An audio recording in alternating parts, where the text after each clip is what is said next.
Sodītie dalībnieki, kas vēl vakar bija pilni apņēmības mācīties, šodien gulšņauns spriež, ka šova vadībai vajadzēja noklusēt neatļaut alkohola ienešanu un smēķēšanu dušā.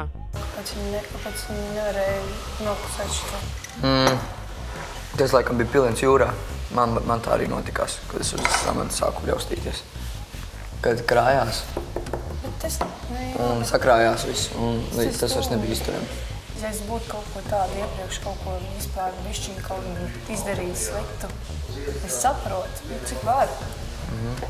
Vai arī es tomēr tev brīdināju, vai tu jau pārāk daudz atļaujies, vai kaut kā ideja tāda. Es saku, ja tiešām es iziešu ārā un šava, un nebūs vairs neviens cilvēks, kuram es kaut nedaudz patiktu, tad es nezinu, tas nav ļauni.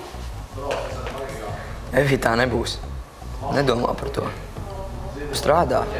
Dari to, kas tev patīk, kad dziedi.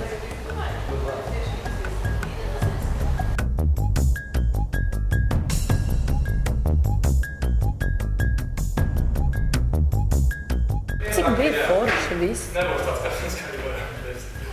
Dienas paņēma. Bet no arī viegli nebūs. Viss, visam taču pārukam lielu melnu treknu svītu pāri. No rīta? Tagad tik jānopērk liela trekna dzēšgumē un jāizdzēš. Bet es nezinu, kas ir vienkārši. Tu zini, gandrīz vieglāk būtu, ja viņi mums būtu vienkārši pateikuši sāciet savus mantiņus un ejiet prom. Es gandrīz vai. Saproti?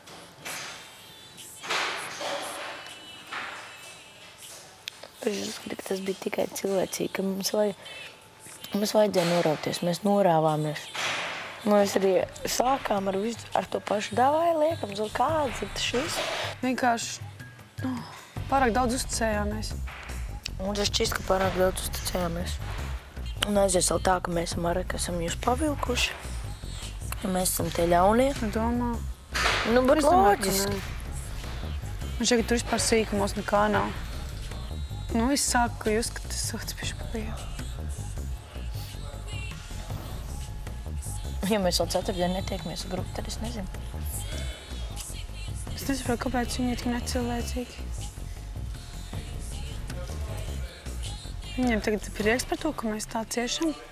Ka man gribas vienkārši aiziet nošauties.